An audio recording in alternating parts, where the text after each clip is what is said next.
Okay, let's put this timed event to use and do something besides print out event over and over again. Now what you remember is that if we expand this out and take a look, we have these Boolean fields that are associated with what keys are pressed.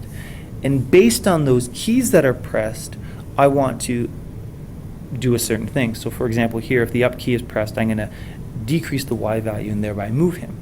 So just to make sure we understand this, let's just run this first game and let's just make sure we're all on the same point here. So if I run this, what we see is I can press the D button and it, click in to activate, and press the D button, it moves right, A button moves left, W goes up. But notice what happens if I try and press D and then press W at the same time.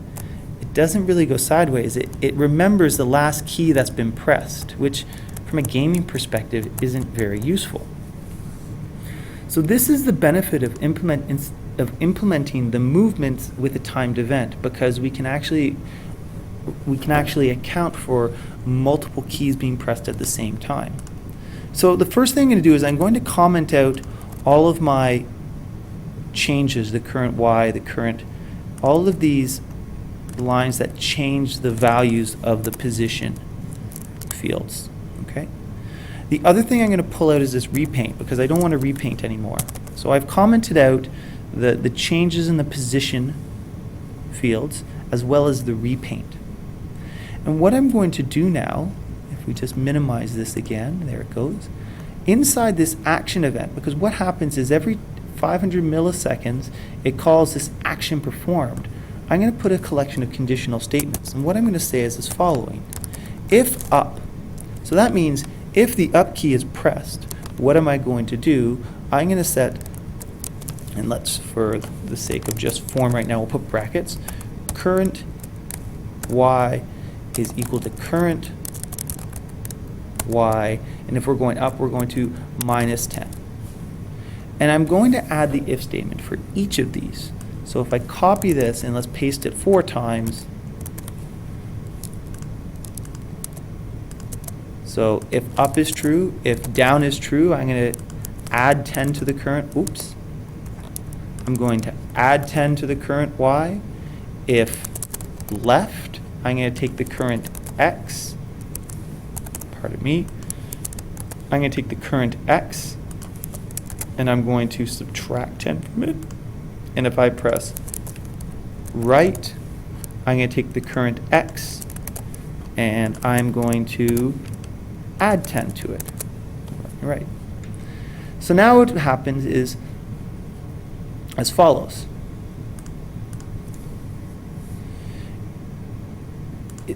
Is when I press, it's still building, there it goes. When I press the keys associated with left, right, up, and down, all that the key listener is doing is toggling either true or false. But the timed event is firing off at a fixed interval, and it's checking what the state of those keys are and then making an adjustment to the position fields, current X and current Y. And so what can happen then is it knows that if the up field is true and the down field is true, those are going to counteract each other, so there's going to be no movement. But if the up field is true and then it says the left field is true, it's going to execute both of these both this line here and this line here, which is going to cause the object to move in a diagonal manner. So 2 things I need to do here. First thing I do is I need to repaint, because I can adjust those all I want, but if I don't repaint that image, it's not going to be modified on my applet.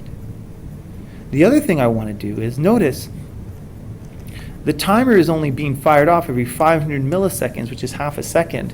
From a game perspective, that's not a very fast time. Let's fire it off every 40 seconds and see what happens. So I build that, and I run this.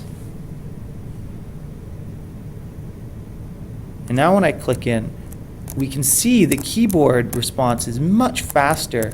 And if I hold, for example, W and D, it goes diagonal. And I can go diagonal in all the directions. So by using this combination of Boolean values just to check to to set the state of the keys, and then at a regular interval doing something based on that state, it allows me to read multiple key inputs at the same time. I hope that helped.